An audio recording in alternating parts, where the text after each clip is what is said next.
Payal could feel the heat blazing off Canto, but that had to be her imagination, for they stood in a sunlit desert. Yet the urge to go closer to his flame was a tug. It had always been there, since she was that feral little girl. The boy who'd given her food and who'd stealthily passed over a folded-up piece of paper bearing answers to a test she was meant to fail. He'd meant something to her. Some part of her insisted on seeing that same boy in this man, but he wasn't. He was a mercant, a man whose job it was to gather information, so it could be used against his targets. "We're strangers now," she said as coldly as she could, and took a step to the left, putting more distance between them. "The girl I was, she's dead. She had to die so I could survive." A simple, inexorable fact. Canto's eyes shifted to pure black, the galaxies eclipsed by emotion. "What did they do to you?" Rage thrummed in every syllable. "It's all in the past." She glanced at her timepiece, steeling herself so her arm didn't tremble. "Why don't we talk about why we're here today? I don't have endless time." "You mean the extinction of designation A?" It was a near growl. "Yeah, why don't we?" Using the word extinction is a touch hyperbolic. She had to keep this rigidly practical.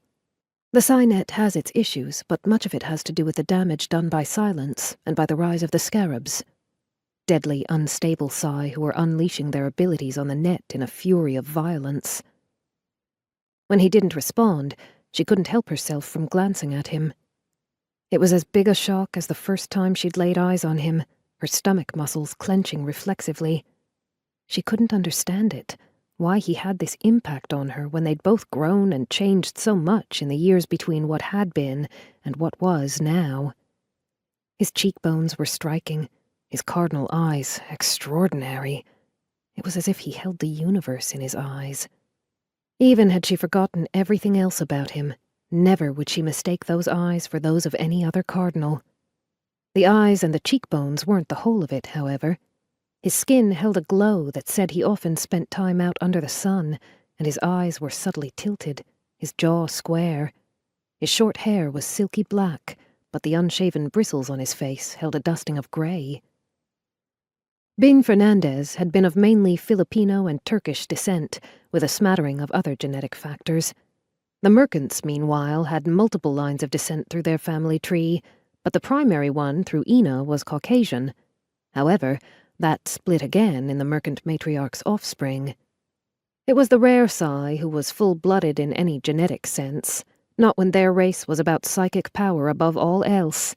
Matches were on the basis of increasing the chances of powerful offspring. Payal didn't know much about the Mercant, Magdalene, who'd carried Canto in her womb. She needed more data on Magdalene, more data on him. Data made sense of the world. Data would help her understand why she felt the impact of him like a kick to the stomach,